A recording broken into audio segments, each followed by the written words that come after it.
Joining us this morning is Timothy Massad, former CFT chair under the Obama administration. Chair Massad, I appreciate the time this morning. Good to see you. Good to see you. Second day in a row now, we've done a segment about the CFTC and trying to read through their decision making, given the reign of sort of political noise around it. Do you have a view on this decision? Well, I don't know the details of the case. It was not brought while I was the chair. It's been several years, obviously, since I was there, so I can't evaluate the particular decision. What I will say is it's very unusual for the CFTC to do this, to basically seek to vacate the judgment in a case that it brought. And the second thing I would say is, in my experience, the CFTC Enforcement Division was very professional and acted with integrity and care. There were a lot of people who were terrific public servants who made decisions based on the law and the facts, and they only brought cases that were strong on the merits. Again, I can't comment on this particular case, but that was my experience with enforcement while I was there. I do wonder, though, what you make of whether or not there'll be erosion of trust, further erosion of trust in all kinds of agencies, if there is this view that some decisions from long ago were politically motivated and now we're going to make decisions to offset that. How dangerous is it?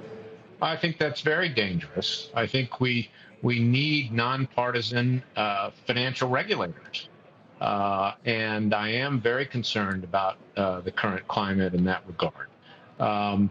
And also, the agency in the CFTC's case has lost a lot of people. It's lost a lot of expertise, and its responsibilities have increased. So that also adds to a difficult situation where you have fewer resources, less expertise, and more to do. I mean, obviously, this raises questions about political connectedness, right? The Winklevoss twins they donated to President Trump's campaign in 2024, and so there will be questions about favoritism. But I think also it raises questions, Mr. Chair, about crypto policy in general and whether this is meant to send a signal that there's a new sheriff in town when it comes to crypto policy, something that President Trump himself even said this week, that he's going to reverse some of what happened under former SEC Chair Gary Gensler. Sure. I mean, look, there are legitimate debates about policy, and I had my differences with the Biden administration on crypto policy. I mean, in this case, if you look at what the CFTC said about this case, it's really much more about process and evidence. It's not particularly about a change in policy. I am concerned that, we need clarity in policy, but we still need aggressive enforcement. That's part of how you maintain the integrity of the markets. I don't think they would disagree with that. I think the bigger question is does crypto policy get reset in every election? Well, let's hope not. I've tried to hew kind of a middle course here because I want to avoid that. Look, this has been a challenging area. I'm hopeful that we can get to some clear rules of the road and we don't have the pendulum swing. That's very damaging to markets.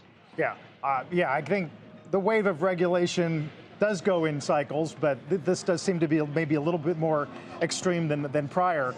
There's also the added question, Sarah mentions it, but this notion that if you regulate tightly, you're somehow giving up the race to China or someone else, depending on the technology. Do you think it's a zero sum?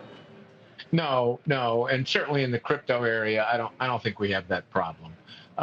Look, you need aggressive enforcement. There will always be some bad actors in markets, and you've got to prevent fraud and manipulation. At the same time, you need clarity of policy, and people need to understand what the rules of the road are.